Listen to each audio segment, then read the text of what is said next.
Woo! Welcome to the Kugali Panel at Afro Comic Con Virtual 2020 event.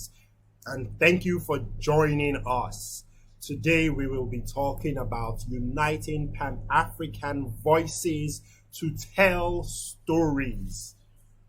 Please consider donating to the AFCC Moonshot Junior program that funds young girls of color to go through a 12-month program where they will learn new tech skills, innovation, product development, and entrepreneurship. Please click the donation link. Any amount will help. More information will be on the website. Hey guys, this is Tolu Olowofoyeku, co-founder and chief technology officer at Kugali Media. And in today's panel, we're going to be talking about collaboration across Africa, uniting Pan-African voices to tell stories. We had to record this panel session from our homes on a Zoom call, and also, everyone knows many countries in Africa have internet connectivity issues or power issues, so we were unable to record this session at one go.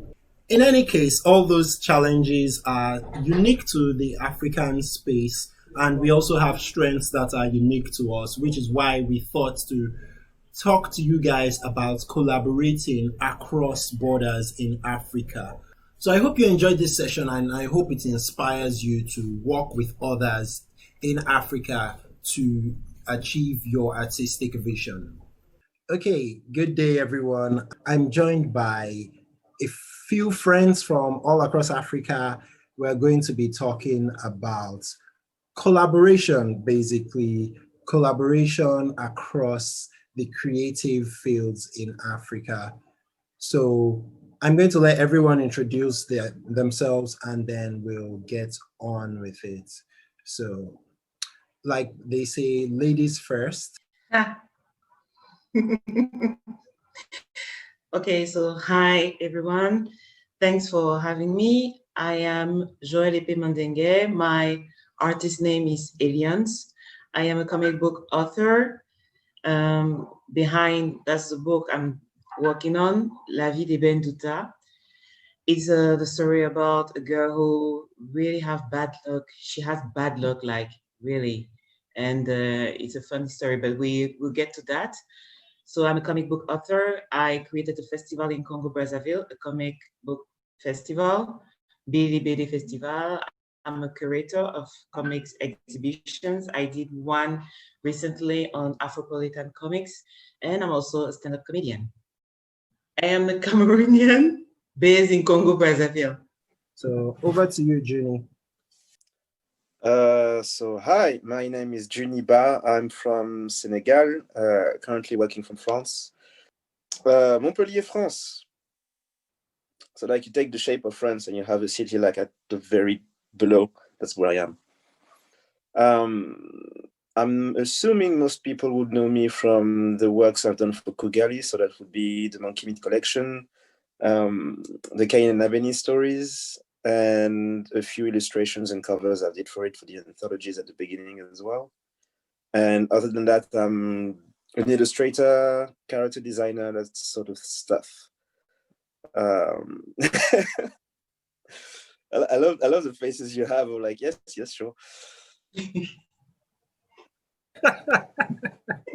Salim. So my name is Salim Busuru. I'm creative director at a studio called Avandu. We are based in Kenya, Nairobi, Kenya. And what we do is comics and concept art. And so I think our recent works, our recent releases are comics by the name of Sanamu, Rovik, and Beast from Venus. And yeah, that's what we're about. Hello, everyone. My name is Bill Masuku. I am a comic book artist and author from Zimbabwe. That's in the southernmost part of Africa. I am the creator of Razor Man, Captain South Africa, Welcome to Dead World. And I'm also the author of the Misfortunism series. It's an urban fantasy. Yeah, I'm 27 years old. I'm never sure what to include in the introductions. Like, you could go on forever, or you could keep it as short as a tweet. And I think the tweet definitely works. So Yeah. let's Three get started with times this panel. Thank you for having me. nominated writer. Okay.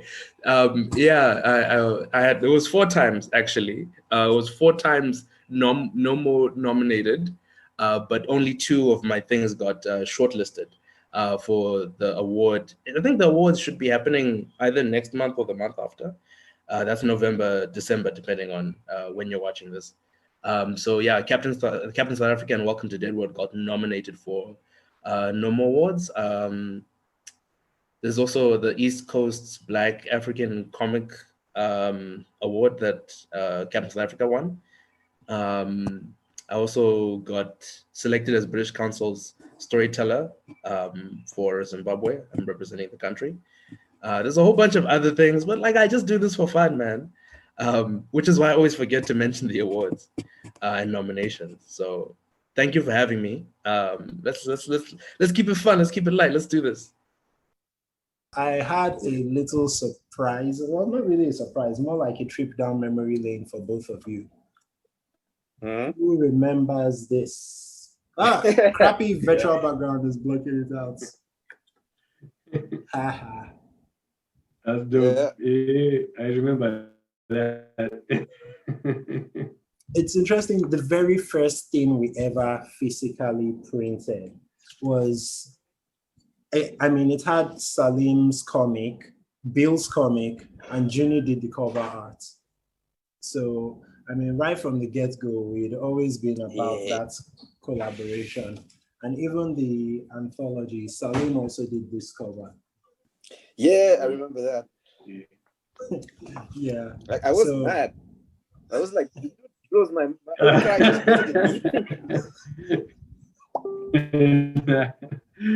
Never. Wait, Juni, you were mad because what? I just channeled a bit from you and then just brought it. He draws my own characters better than me. That's interesting. So, like, I have an entire file of Salim's drawings just to look at them. I have the same folder for you, man. Your drawings are really nice. Look at that. Oh, wow. Throwback Thursday. Hang on, my head's big. Yeah, so what comes to your mind when you see this book? Let's see, where's the memories. Memories more than anything. Yeah. Wow. Wow. So I had only put out the first issue of Razor Man in April 2016 that year. That was the debut issue. And then you guys were like, "You've made content. Let's make a partnership." And I was like, clutches pearls. I was like, I wasn't ready. Like, it was a level of acceptance that I wasn't getting from my peers. So to actually be invited onto the anthology was more than anything I could have asked for, and it actually forced me to step up my art much faster than I was making it. So thanks. Oh, this is funny because I look at it now, and the only place in this entire book where there is anything like a date is where it says Kugali Mag, copyright 2017. I'm like, oh, okay, so this was 2017, not 2016. Like, so all the progress we've made has between the very first black and white printed anything we did and our current like 150, 200 page full colored books was just in 3 years. Now I'm impressed. Yeah. I've been impressed with you guys since day one. So welcome to the club of being impressed with Kugali. So looking at these comics, I remember how when we did that first anthology issue 0, we were all more or less kind of just starting out and we needed each other. I mean, we still need each other, but I can guarantee none of us would have gone as far as we have gone now if we had not worked together back then. Because I mean, okay, so there's the money to actually print the book, there's the marketing part, there's the artwork. We couldn't afford to pay you guys what you deserved for your artwork, but we had money to print at least. We had money to print, and we had like a network to kind of market it. And that is exactly what I want this panel, that's what I want our audience to take away from this panel. If when you work with other people and everyone has their area of expertise or where they excel more than everyone else, and then you put it all together, you get the best possible outcome. So that first Kickstarter we did for the first anthologies, that first Kickstarter put all of us on the map, because the BBC saw that Kickstarter and thought, this is awesome, let's do a video about these guys. So they did a video about Kugali, yes, but whose artwork was on there? Salim's artwork, Juni's artwork, not my artwork. So, so there are no stick figures there. Exactly. So that's, I feel like at the end of the day, because we worked together, we're all in a position now where Salim has some jobs that don't have anything to do with Kugali, but he's now more established. He can do things. And yes, sometimes he may still reach out to us, or we may reach out to him. Hey, can we collaborate on this specific project? But he's able to stand on his own now. The same goes with Juni. Juni did was it the Nickelodeon? I think you did Ninja Turtles cover or something, or was it that variant? Yeah. I mean, come on. And yeah, it was Ninja Turtles. Yeah, that was dope. Yeah, and then the same way, like Kugali, the BBC interview put us on the radar of some people who on a regular day we may never have been able to speak with. So point is, we all collaborated and we all won. Okay, so with that being said, I would like Salim to speak with us a bit of the state of the industry in Africa. And well, let me just let him lead whatever he wants to say about it. So I think for me, I come at it from my own personal experience and from what I've seen. And in essence, from what I've seen in terms of the current state of collaboration is most of the time, most of the collaboration I'm seeing is mostly when it comes to music. We see a lot of African artists doing a lot of collaboration with each other and performing together, making music. So I think in that aspect, I think they are a good example to follow for us guys. And even now, when it comes to comics, as you said, Tolu, it was really nice when you collaborated on the Kugali title, and we got to work together and put our work out there. As you said, we got a lot of attention, and it opened some doors for us that have really helped us out. So I think that was a really good step. And usually I find that, and as you mentioned, you couldn't really afford us at the time, but it seems like that is kind of how it is. Yeah, guys just come together to collaborate for the sake of collaboration and doing something together. There isn't really an immediate payoff. It's more of a long-term play.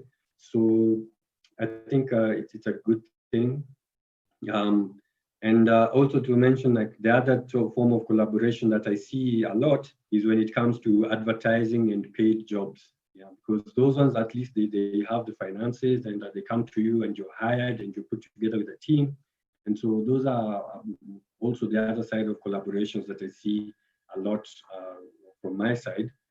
And then also when people get grants from organizations to produce a certain piece of artwork and to produce a certain project. And so that again adds a bit of incentive. It gives a support system for guys to collaborate. So that being said, I think the bad, what I would say is bad from my side of things is there seems to be that lack of financing to allow people to do their own personal IPs. Not an IP by someone else who has commissioned you to work on a project and to do something. You're making your own pet project. And then there also seems to be a fear of sharing ideas amongst artists, especially in some amounts of African artists, because there's this. Africa doesn't really have a good legal system in terms of IP protection and those kind of things. So there's a bit of fear when it comes to there's this idea that I would like to share with you that we can work on together. I'm afraid that you might take it and then run off with it, and then what do I do with this? You're in I'm in Kenya, you're in Mozambique. How do I follow up? So there's that fear of exchanging ideas because of the legal system. And then also, I think another aspect of it is, I think people feel like they need to be at a certain level of skill. Like when it comes to, I think sometimes it's like we need to be drawing like Marvel, drawing like DC, or drawing like manga, and drawing like anime, and then such that we don't feel like we are ready to tell our stories because the level is not there yet. I think that's something we also need to cut down, so that guys need to just have confidence that what, people want to look at your story and read your story. And so just get together with that artist and that writer and then just do it. You'll improve along the way. That's artist. That's an artist for you. You improve along the way. So I think those are the bad aspects, I would say, from my point of view. I think the pros that we have in terms of being in Africa and collaborating in Africa is just the abundance of ideas. For us, like I'm from Kenya, we have 42 tribes. Those are 42 stories. Those are 42 mythologies. Those are a lot. You're from Nigeria. You have multiple myths and legends. And so in Africa, there's no one African country that just has one tribe, So we have an abundance of ideas. And, very true. Very true. Yeah. So there's that abundance of ideas that is there and that we can share, especially when we collaborate. Yeah, we can share to make our projects much, much better. And so that, I think, is one good aspect. And then the other aspect is just at least there's a progression of internet access. Even right now, as we're doing this over the internet, which is good. If it's good enough to do this, it's good enough to share ideas and projects. So I think that's also a nice thing. The internet penetration, it's not where it should be, but it's good. And I think it allows for us to collaborate outside of our countries, such that now we can take Africa as one country and not just individual states, whereby I can only work with guys from Kenya. I can work with Bill, I can work with anyone. And so that, I think, is another aspect. And then another pro, I think the last two pros, I think it's just the cost of living. I think that's really nice. As much as we say there's a lack of financing, we can also say it doesn't take that much financing as it would maybe in a Western country, in a more developed country, because we have a lower cost of living, and we have generally our costs are lower. And so when that happens, the money, that a dollar that going to an American or a dollar going to somebody in Europe doesn't go as far as a dollar coming to me who is in Africa. And so I believe once we can establish ourselves in terms of financings and all that, we can do much more with much less. And so I think that's a good thing for us. And the last thing that I believe is that we are hungry. We are yet to prove ourselves. And so we have that hunger to prove ourselves. And so we do the late nights, we go the extra mile, and just do an extra page. So because we're trying to prove ourselves. And so I think that's an edge that we have. And especially when we collaborate, when we see that, Juni makes my pencils better, I am more inclined to work with him. And so we actually get more done with less, and because we all benefit. So I think that hunger, I think for us, when I bring my hunger to the table, you bring your hunger to the table, the other guy brings his hunger to the table and her hunger to the table, I think we push much further than we would have if we were all comfortable. I think let's not be over ambitious. Yep. You know, I'm just speaking in general now. These are just my own personal thoughts. I think you know, working together in terms of just doing small projects bit by bit. You know how you made an anthology? It was how you guys made the anthology. It was stories in bits. It was not one graphic novel of 150 pages and all that. It was something that we could handle as upcoming artists. We could execute. So we can maybe collaborate on 10 pages and things like those, because they also don't cost that much. A 10-page won't cost as much as 100 pages. So I think that would be good. And then we just need to get our confidence up and just say, you know what, I'm just going to do this and put it out there and then see. Because I think one thing that I've seen, especially with the younger artists coming up, is the need to have your anatomy proper, your perspective proper, your art, the technical aspects of art to be perfect. Yet, you don't really need to. To give an example, and I don't know, guys might hate me for this, is Attack on Titan. Attack on Titan is a really good anime, but the manga artwork sucks. Like it's not, it's not what you can say. Oh, this is the best art out there. But the art is perfect for the story he's telling, because he has the skills to tell that story. It's not about being the best artist. It's not about painting the Michelangelo. It's about telling the Attack on Titan story. And his artwork is good enough to do that. So I think that's something that we also need to appreciate and accept, that, you know what, we just need to be good enough to tell our stories. And we already are. So I think that's something also we need to flip our mindset a bit. And I think the last one is just to educate ourselves on the laws of the country, so that we can better understand the opportunities that are there, because some countries protect their IPs better than other countries. And then in some countries, you can actually register an IP, even if you're from another country, as long as you're collaborating with someone from that country. So these are also some things that you can also take advantage of, as long as you understand them. And also, that also goes for opportunities for funding. You know, one country can be giving funding, and then you can collaborate with someone there and you get the funding. So these are just things that we can also take advantage of as Africans. So yeah, I think from me, that's it. And I think, I'm hopeful. I believe there are going to be a lot more collaborations and a lot more content coming out from us, guys. Okay, so let's say somebody watches this panel and thinks, oh my God, I love what these guys are saying. Collaboration, this is great. I want to do this. And then, so she wants to go out there and she wants to, you know, start collaborating with people. Then what? How does she go about it? How does she even start? Like, I mean, for example, how did you find us, or how did we find you, or the other people you've worked with? Like, where does it start? So she's ready, she wants to collaborate, but what's the first step she takes?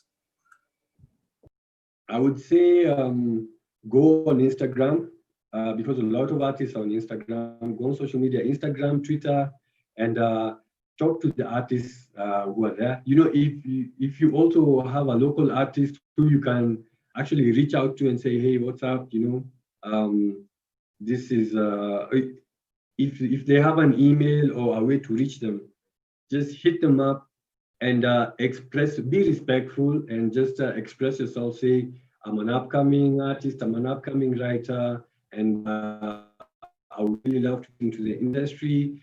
These are some of the works that I've done. And you know, even if you just give me feedback, that would be dope. If you can link me up with some guys who you think are also at my level and we can work together, please do that. You know, just talk to them as a person, but at the same time, just be respectful, because people like helping other people. So firstly, I want to say thank you for saying she. This is usually a male-dominated industry. So definitely, you know, if you're a woman wanting to get into comics, do it. If you're a young girl wanting to get into comics, do it. And the way that I did it was Twitter. It's easily one of the fastest social media platforms in the world. And just typing in African comic into Google will get you some results, right? You will see the big players in Nigeria. You'll see one or two big rising stars across the continent. But to actually connect with them, it's easier if you follow them socially, right? So you can follow a Facebook page, you can follow an Instagram page, but people are usually people on Twitter. And that's how I found Kugali before they fully became Kugali. This is the second stage in your evolution if we're making a Pokemon reference. And I'm active on Twitter. Juni Bar is active on Twitter. A lot of like African creatives, like, you know, you want to put out your work, you want to be constantly visible, and, you know, just follow, you know, see what they post, see how they post, right? Because some people are just there to promote their work. Other people are there to actually have a personality. And in those cases, slide into the DMs and say, hey, I love seeing what you do, or I've read, you know, what you've made. Here's my portfolio. I want to know how we can work together. You have to be very genuine about it. Like, don't slide into someone's DM saying, hey bro, I want a job. That's not working together. Like, you're now turning that person into a resource, and you'll find that you won't get as many responses that way. People are people. And the second that you forget that, that's the second you lose the relationship. Yeah, that's what's key here. I like that. And one thing I find interesting. So when you say this is a male dominated scene or field, I saw a tweet recently by a lady who runs a drone company, probably in the US, I'm not sure. But I remember seeing this white lady with her drone. I think she's either the CEO or founder or one of the top people at a drone company. And she made a point that I had not actually thought of before. But when I read it, I was like, I agree with that. She said we shouldn't call fields male dominated or female dominated, because to dominate means like you rule, you take control over things like that. So she said we can say male saturated, because it's maybe the presence, there's much more of a male presence than a female presence. But I agree with that sentiment. So for example, the drone field can be male saturated but dominated by both sexes, because at the top you could have females and males, but in the general bulk of it you have mostly males. So it's not male dominated so much as it is male saturated. And I think I saw this just yesterday, so it's not something I thought of in that way before. But when I saw that, I thought, yeah, this makes sense. I'm going to try to adjust my vocabulary to definitely adjusting vocabularies is one of the keys of moving forward in terms of communication language. Like, I used to say, you know, killing two birds with one stone. I now say feeding two birds with one stone. You know, you just adjust the way that you say things. It's the same sentiment, but it comes off differently. So no, I'll keep that at the forefront of my mind. Male saturated. Yeah, sounds good. Almost, I think the best thing to have is have something that you have done that they can give you feedback on. And you know, when you have something that you have done, it also shows that you're serious and this is something that you want to pursue. Because as much as I want to help you, if you yourself can't help yourself, then I might as well be wasting my time, because at the end of the day, you are the one who is going to be doing the work. So if you have not done anything yet, there's nothing for me to help you with. And there's nothing for the guy who you're reaching out to help you with, because the guy doesn't know where to start. If you have something to show, the guy has somewhere to start. So I think that's what I can say if you want to reach out to someone. Okay. So, Juni, I'm going to ask you the same question Salim just answered. the way I found Kugali was I looked for groups on Facebook. Specifically, I was looking for African creators. So I think that's basically what I did. I just typed African comics or something, and I found Kugali among other things. And it just happens that Kugali is the one that worked the best. So I would say try with groups first. Don't be afraid to send a message to whoever you think would be interested in working with you. Because that's also what I did when I graduated. I sent my first email to Hassan Othman El How. And my initial idea was he's the guy who's handling the Strip Panel Naked YouTube channel. So he's probably going to be able to tell me someone somewhere who's going to be interested in what I do. And he replied saying, your stuff is good. How about making a book together? So you never know how things can pan out, basically. So just, you have access to the internet, and people can be busy, but they can also be way more open than you might expect. A lot of the people in the business that I know was because I just had the courage or stupidity to send a message at some point, or they had the courage and stupidity to send a message to me. So, I mean, the whole point of being so separated is that I don't think anyone has a particularly big ego. So no one is going to be like, I'm a star, why are you touching me? So yeah, just be aware of who you think would be good to collaborate with and send a message. And if that doesn't happen, I would say make the stuff that you can and submit it to as many people as you can. And I mean, just like Salim said, be respectful, be mindful of people's time and everything. But I always come back to this story of Todd McFarlane, the creator of Spawn, who was rejected about 300 times. I wasn't rejected 300 times. I don't know if I have the mental fortitude to be rejected 300 times. But if he can do it and he can create Spawn and be the businessman that he is today, I don't think anyone else couldn't be doing the same. Wow. I didn't know he got rejected that many times. I have the mental fortitude for it as long as it's coming from the same place. Like, I know I can get rejected by the same girl like 100 times, but I don't think I can get rejected by 100 different girls and feel okay.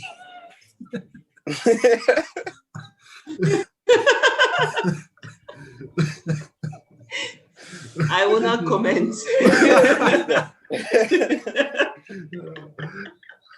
Okay, so Joel, can you also tell us, I mean, same question. So yeah, just take it from there. Yeah, let's say that what Juni said sums up a lot of it. And I will start from the end, the rejection part, and start from there. If you are a creator and you know that, well, you love what you do and you want to make it not a living, but you living like earning money from it, but you want to exist, send a message, share what you have in your mind with the rest of the world, you have to work on your mental strength because you face a lot of rejection. Sometimes from the people you may not even expect will reject you.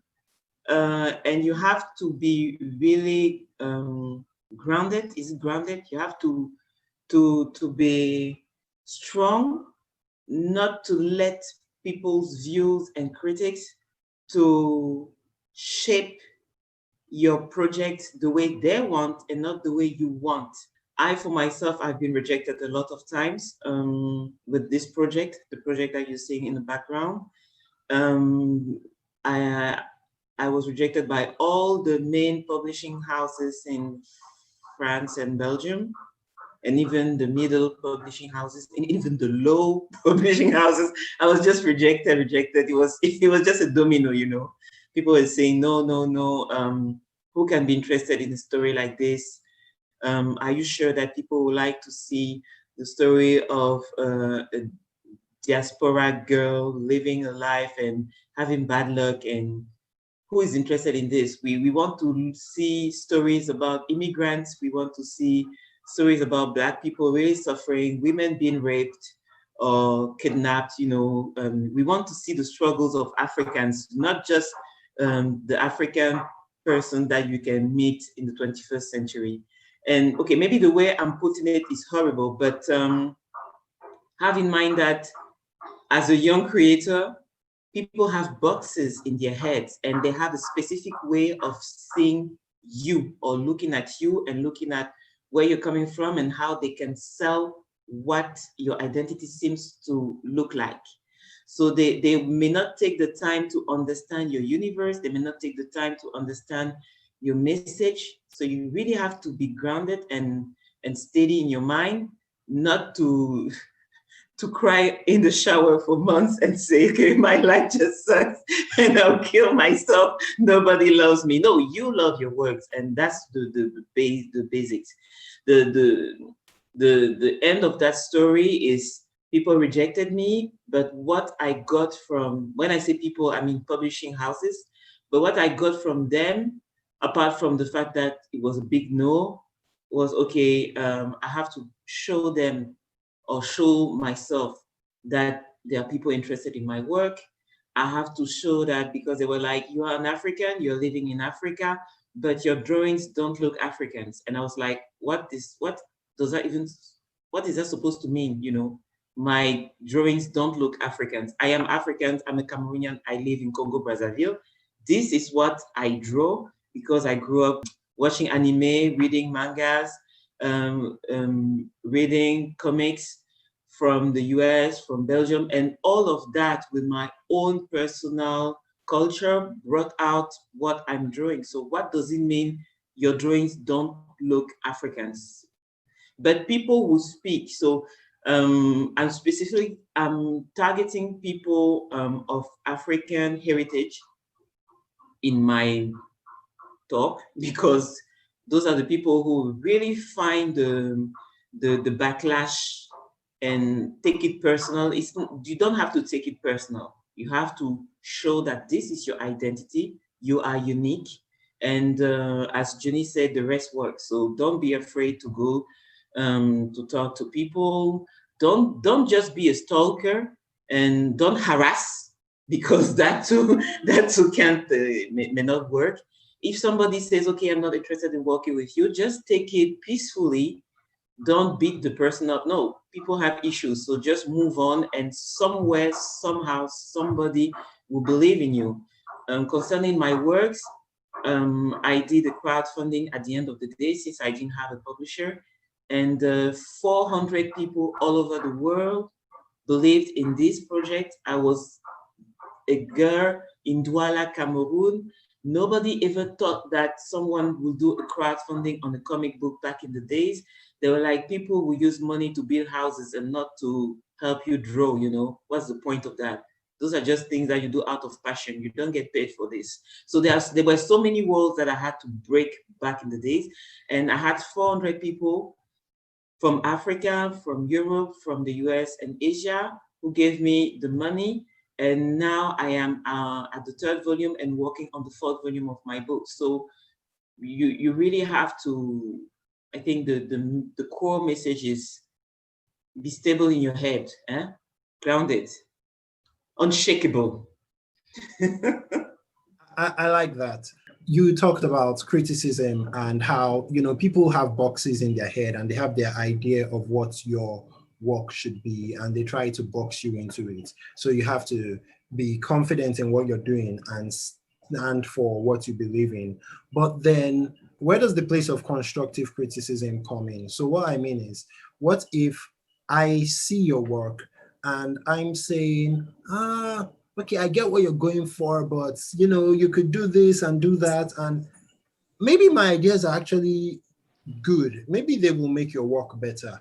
How do you screen it? How do you separate between this guy is giving me constructive criticism or this guy just doesn't get what I'm trying to do?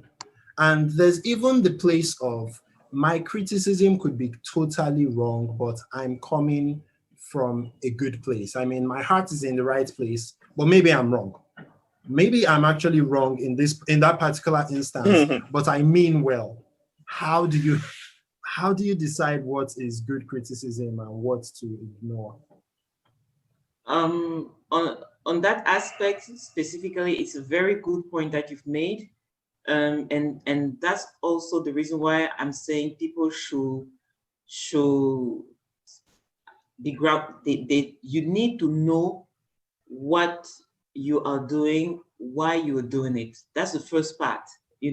Criticism can be good or bad depending on your mood, the mood of the day.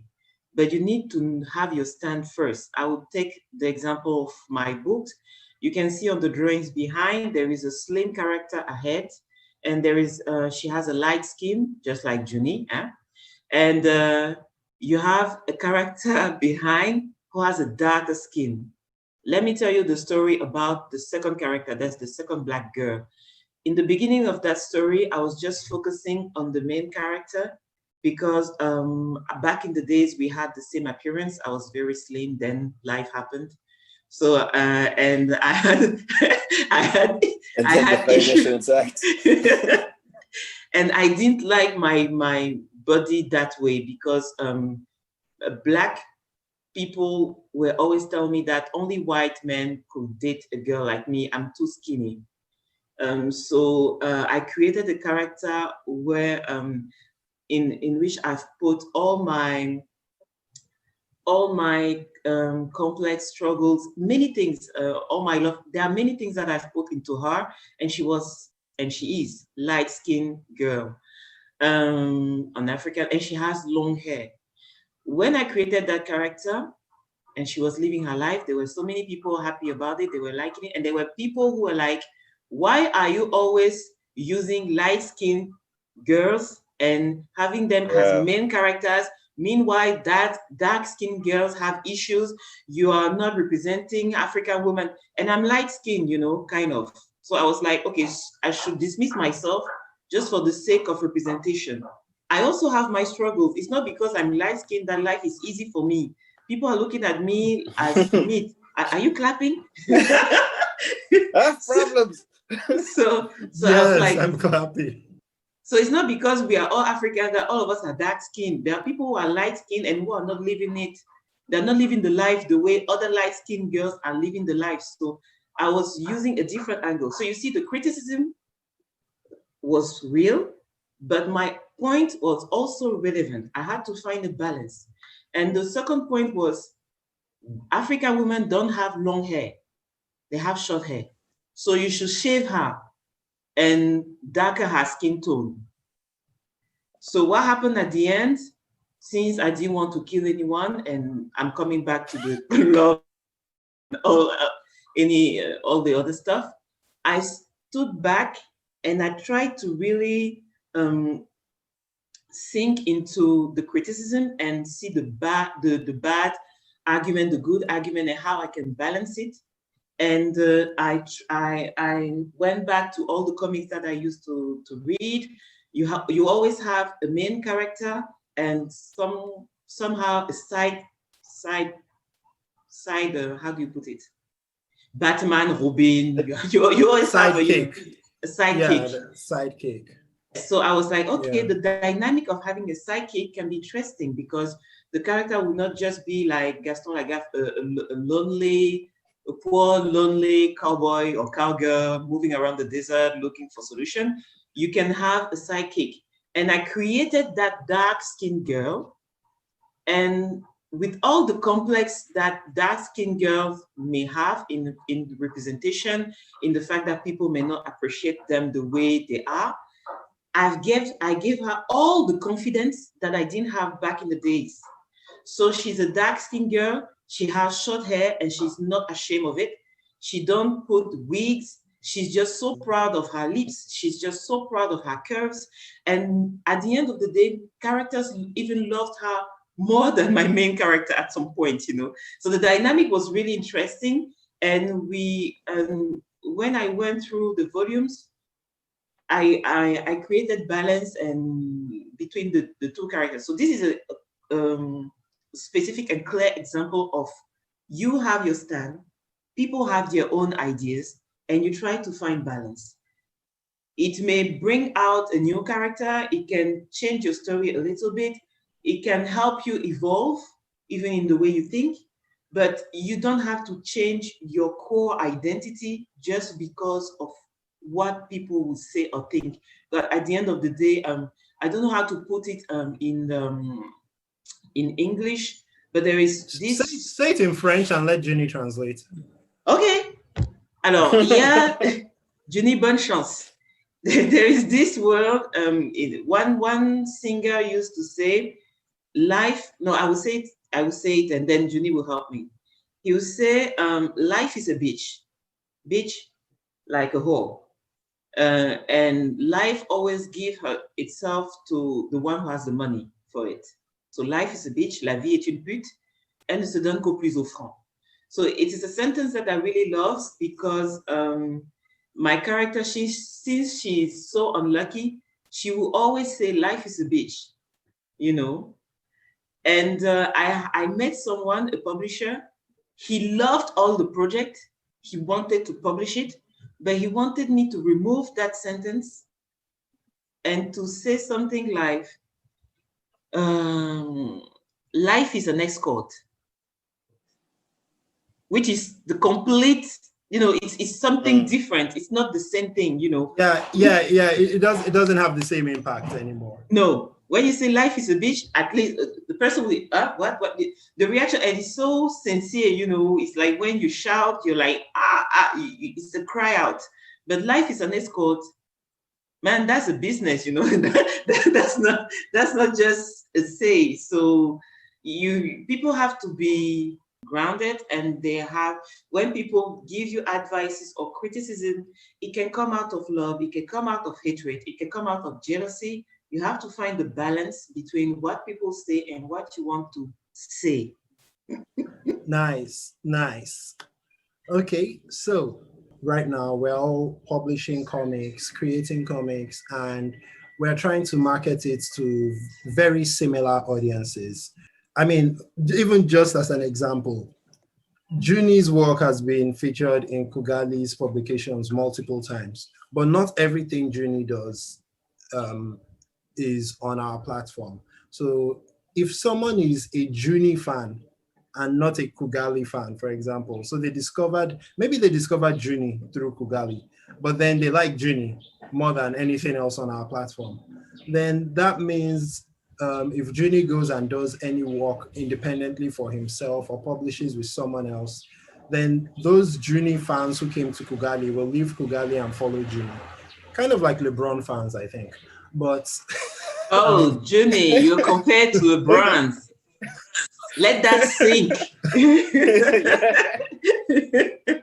So I'm saying, if we are all competing for the attention of the same set of people, and you consider us friends or partners, people you can collaborate with sometimes, at the same time, your market or your audience might be the same as our audience. So how does that play out in your head? Do you ever feel like you're in direct competition with Kugali or with anybody else in this space? Or do you ever feel like, oh, these guys just sold 2,000 books.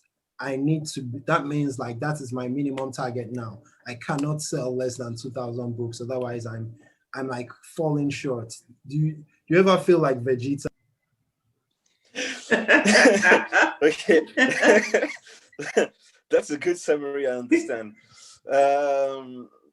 Yes and no. From the get-go, I had a visual style that made it so that I was easily recognizable. And so far, it's been effective enough that I have never been in a position where I'm like, I need to catch up to anyone. So that's my particular situation. In a more general sense, I tend to think that it's the whole idea of the rising tide raises all ships. So whenever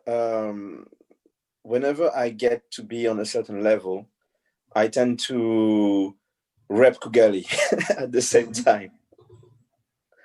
And I don't necessarily do it all the time, but there's this idea of like, I've been talking about Kugali to multiple editors and creators that I know, not even Africans, just random ones. And I think that's because I tend to think of Kugali as doing the same for me. And so I don't see myself so much as in competition with anyone, because I'm safe enough that I feel like I'm moving at a pace that's right for me, at least. Basically, I'm not Vegeta because I'm not insecure. Right. So like Goku is doing well and I'm doing well too. And so I'm seeing myself as Vegeta and Goku advancing together. I don't have, you won't find me somewhere in the forest being angry and destroying things just because I can. So Joelle, have you had any kind of experience with this? Have you ever felt like you were competing? I'm always competing. I'm a woman in the man's world, so you're always competing. But let's put it this way: competition doesn't always have to be toxic, and that's the problem with some of us artists. We don't take competition as a tool to boost our creativity and push us to do better. Some of us, and when I say some of us, I'm specifically in the Francophone area, we want to exist as the one, like the one, because of the French comics heritage of singularities. We had people, single person producing a comics. We don't, in the Francophone area, we don't produce issues the same way as in the US, or we are getting to it now, thank God, because of the internet and the connection and interacting with others, which is very good, which was the first part of our discussion. But we still have this somewhere behind our minds, the fact that I want to be the one of the generation, the one of the century, the one. Competition is not something bad. It's really a tool to boost yourself.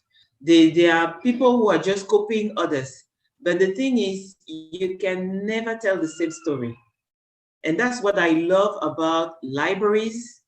When you get into a library, even when you find the same style, just take Toriyama. There are people who like Dr. Slump, and there are people who like Dragon Ball. The style is identical, the stories are different.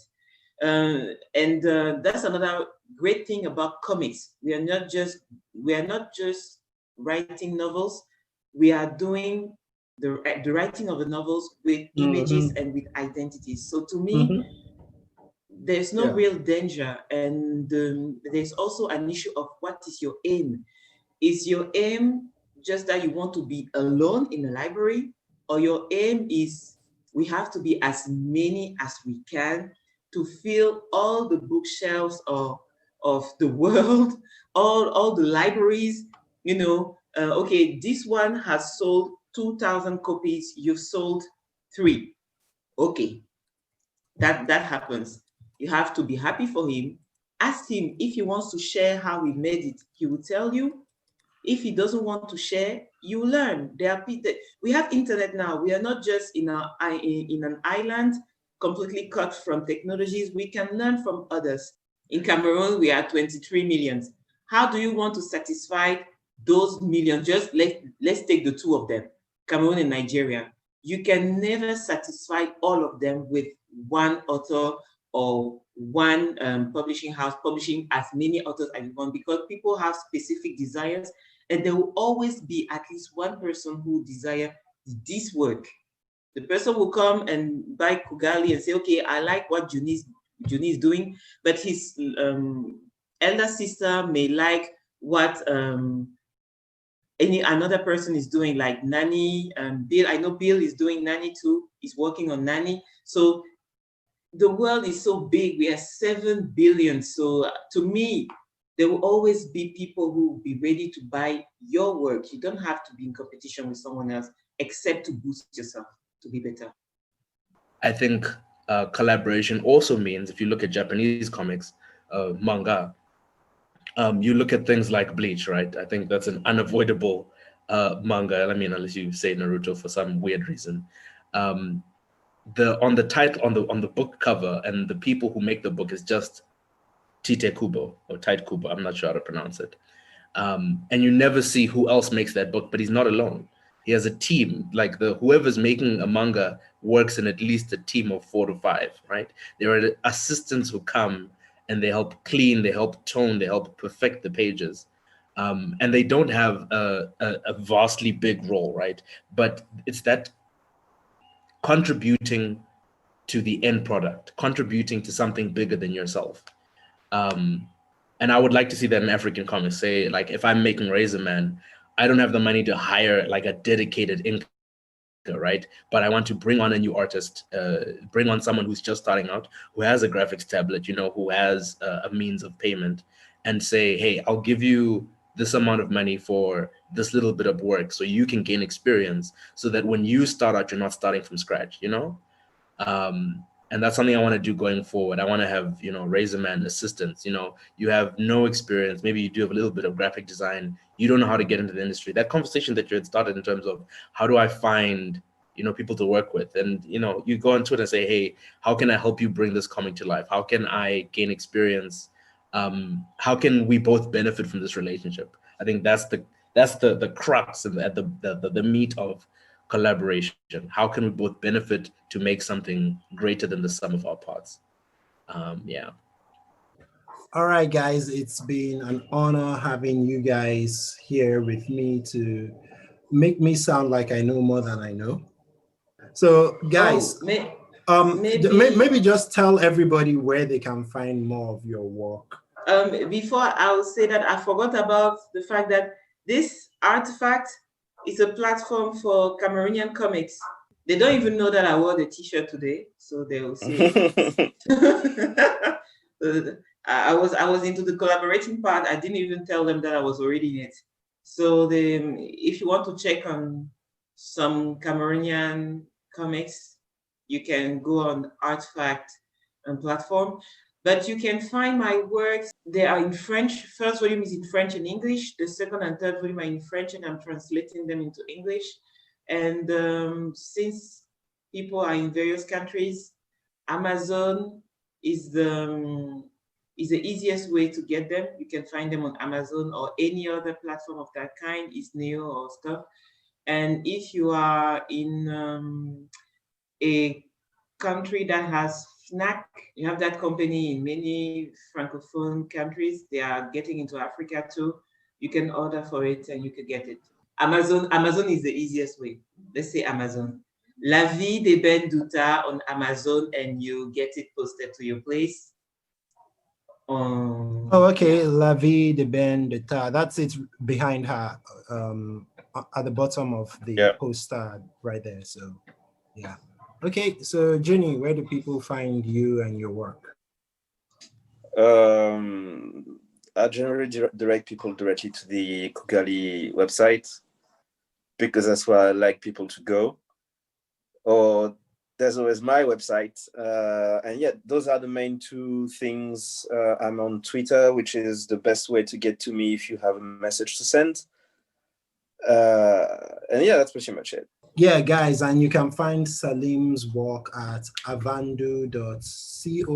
And for the rest, Kugali.com, we always have links to everybody's work anyway, or at Kugali Media on socials, on all the regular platforms. So Snapchat, Instagram, Twitter, Facebook. Oh, we also make Snapchat filters. So you can actually just go to Snapchat, search for Kugali Media, try out a couple of our filters. They're dope. If they want to check out more of me personally, billmasuku.com. If you're looking for me on social media, it's Bill Masuku Art, pretty much on every social media platform, or just Google me. I'm pretty accessible. You know, you can find my email address wherever. Let's talk comics. Let's talk creation. Let's talk collaboration. Especially on Twitter. Find me on Twitter. I say nonsense things, but I am working. So yeah. Thank you for joining us today at Afro Comic Con Virtual 2020 event, and thank you for joining the Kugali Panel. Please consider donating to the AFCC Moonshot Junior program that funds young girls of color to go through a 12-month program where they will learn tech skills, innovation, product development, and entrepreneurship. Please click the donation link. Any amount will help. So, like we always say at Kugali, stories shape our society. So let's shape our stories.